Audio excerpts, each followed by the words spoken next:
सोचिए, अगर मैं आपसे कहूं कि दुनिया का सबसे ऊंचा पहाड़ माउंट एवरेस्ट है ही नहीं, और ये कि कुछ माउंटेन्स ऐसे हैं जो हर साल लिटरली ग्रो हो रहे हैं, जबकि कुछ माउंटेन्स मर चुके हैं। थोड़ा अजीब लग रहा है ना? तो चलिए आज उन जायंट्स के सीक्रेट्स को समझते हैं। Welcome to back to basics. तो सबसे पहले वही सवाल जिससे हमने शुरू किया था, क्या माउंट एवरेस्ट सच में दुनिया का सबसे ऊंचा पहाड़ है? I mean, हम सब ने, आपने भी मैंने भी बचपन से यही पढ़ा है, राइट? वेल, इसका जवाब है नहीं। अब आप सोचेंगे ये कैसे हो सकता है? देखिए, यहाँ एक छोटा सा ट्विस्ट है। दो अलग चीजें हैं, हाईएस्ट और टॉलेस्ट। माउंट एवरेस्ट सी लेवल से यानी समुद्र के लेवल से नो डाउट दुनिया का हाईएस्ट पॉइंट है, लेकिन फ्रॉम बेस टू पीक वो सबसे टॉलेस्ट माउंटेन नहीं है। तो फिर असली विनर कौन है? वेल, उस सीक्रेट जायंट का नाम है माउना क्या, जो हवाई में है। इसकी टोटल हाइट 10,210 मीटर्स है, पर इसका बहुत बड़ा हिस्सा पैसिफिक ओशन के नीचे छुपा हुआ है। सोचो, अगर हम इसे इसके बेस से नापें तो ये एवरेस्ट से भी लंबा निकलता है। Amazing, isn't it? ओके, तो ये सब जानने के बाद क्यूरियोसिटी तो बढ़ जाती है ना? आखिर ये मैसिव जायंट्स बनते कैसे हैं? कैसे ये जिंदा रहते हैं और ग्रो करते हैं? और कैसे कुछ माउंटेन्स वक्त के साथ धीरे धीरे मर जाते हैं?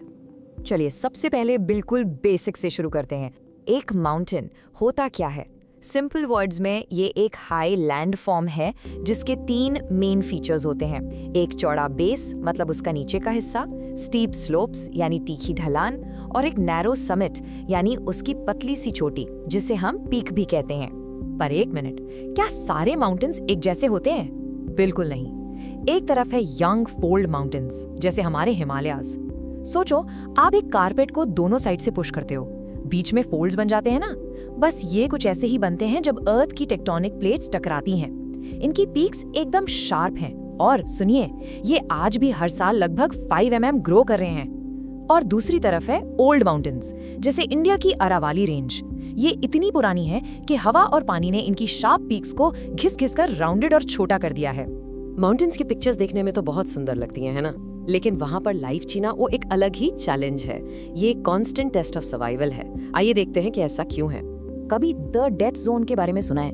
ये कोई मूवी का सीन नहीं है, ये एक रियल जगह है 8,000 मीटर से ऊपर। यहाँ हवा में ऑक्सीजन इतनी कम हो जाती है कि बिना सपोर्ट के इंसानी बॉडी के सेल्स एक एक करके मरने लगते हैं। और ये सिर्फ क्लाइंबर्स के लिए नहीं है, जो लोग वहां रहते हैं उनकी डेली लाइफ भी चैलेंजेस से भरी है। भयंकर सर्दी, लैंडस्लाइड्स, एवलांचेस और मुश्किल ट्रांसपोर्ट तो है ही, पर एक और बहुत ही इंटरेस्टिंग और थोड़ी सी फ्रस्ट्रेटिंग प्रॉब्लम है। माउंटेन्स पर पानी 100 डिग्री से कम टेम्परेचर पर ही उबल जाता है, जिसका सीधा मतलब ये है कि वहां दाल या राजमा जैसी चीजें पकाने में डबल से भी ज्यादा टाइम लगता है। तो अब सवाल ये है कि ऐसी स्टीप टेढ़ी मेढ़ी जमीन पर खेती यानी फार्मिंग कैसे की जाती होगी? यहाँ पर हम देखते हैं ह्यूमंस का ब्रिलियंट माइंड। इसका सोल्यूशन है टेरेस फार्मिंग। लोग स्लोप्स को जायंट स्टेयर्स यानी सीढ़ियों की तरह काट देते हैं। इससे पानी और मिट्टी दोनों इन स्टेप्स पर रुक जाते हैं और फसल उगाना पॉसिबल हो जाता है। लेकिन माउंटेन्स का रोल सिर्फ उनकी चैलेंजेस और वहां रहने वालों की लाइफ तक लिमिटेड नहीं है। सच तो ये है कि माउंटेन्स हम सबके लिए, इस पूरे प्लैनेट के लिए एक लाइफलाइन है। चलिए देखते हैं कैसे। आपको सुनकर शायद यकीन ना हो, पर इस अर्थ का 60 से 80% फ्रेश वाटर, सोचिए, हम जो साफ पानी पीते हैं वो इन्हीं माउंटेन्स से निकलता है। It's an absolutely huge number, और ये बताता है कि माउंटेन्स हमारी लाइफ के लिए कितने जरूरी हैं। और इसी वजह से माउंटेन्स को एक स्पेशल नाम दिया गया है, water towers of the world. हमारी बड़ी बड़ी नदियां जैसे गंगा, इंडस और ब्रह्मपुत्र सब यहीं से निकलती हैं। यहाँ के ग्लेशियर्स तो पानी के मैसिव फ्रोजन बैंक्स की तरह हैं। यही नहीं, ये मॉनसून की हवाओं को रोककर बारिश करवाते हैं। अगर माउंटेन्स ना होते तो हमारे कई प्लेन्स आज रेगिस्तान होते। अब बात करते हैं वहाँ के अमेजिंग एनिमल्स की। उनके पास जीने के लिए ऐसी एडेप्टेशंस हैं जिन्हें हम उनकी सुपर पावर्स भी कह सकते हैं।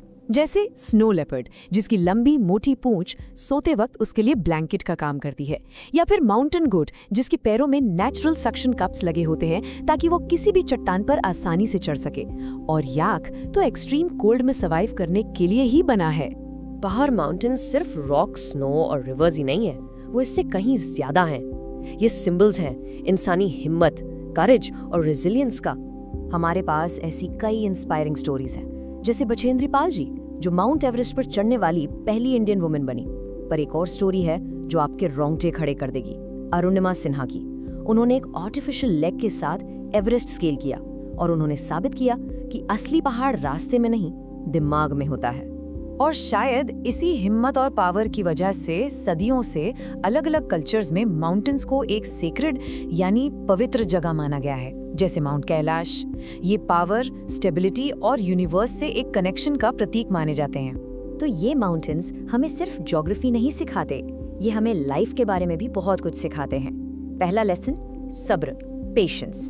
जिस तरह एक पहाड़ मिलियंस ऑफ ईयर्स में बनता है, ये हमें सिखाता है कि अच्छी और बड़ी चीजों में वक्त लगता है। Great things take time.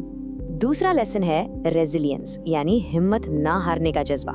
कितने भी तूफान आए या बर्फ गिरे, पहाड़ हमेशा अपनी जगह डटकर खड़ा रहता है। ये हमें सिखाता है कि लाइफ की हर मुश्किल में हमें भी मजबूती से खड़े रहना चाहिए। और तीसरा और शायद सबसे ब्यूटीफुल लेसन है पर्सपेक्टिव, यानी नजरिया। जब आप किसी चोटी पर खड़े होते हैं तो नीचे की पूरी दुनिया, घर, गाड़ियां सब बहुत छोटा दिखता है। ये एक पावरफुल रिमाइंडर है कि शायद हमारी प्रॉब्लम्स भी उतनी बड़ी नहीं है जितना हम उन्हें सोचते हैं। तो हमने इतनी सारी बातें की, पर अब आते हैं सबसे इम्पोर्टेंट पॉइंट पर। इन जायंट्स को प्रोटेक्ट करना आखिर क्यों जरूरी है? सच तो ये है कि इन्हें बचाना मतलब खुद को बचाना। इसका रीजन सिंपल है और थोड़ा स्केरी भी। आज क्लाइमेट चेंज और बढ़ते पोल्यूशन की वजह से हमारे ये वाटर टावर्स, याद है ना, वो पिघल रहे हैं, इनके ग्लेशियर्स खत्म हो रहे हैं और अगर ऐसा ही चलता रहा तो हमारी नदियां सूख जाएंगी। तो एक बात हमें हमेशा याद रखनी चाहिए, हम इस प्लैनेट के, इस धरती के ओनर्स नहीं हैं। We are just care takers.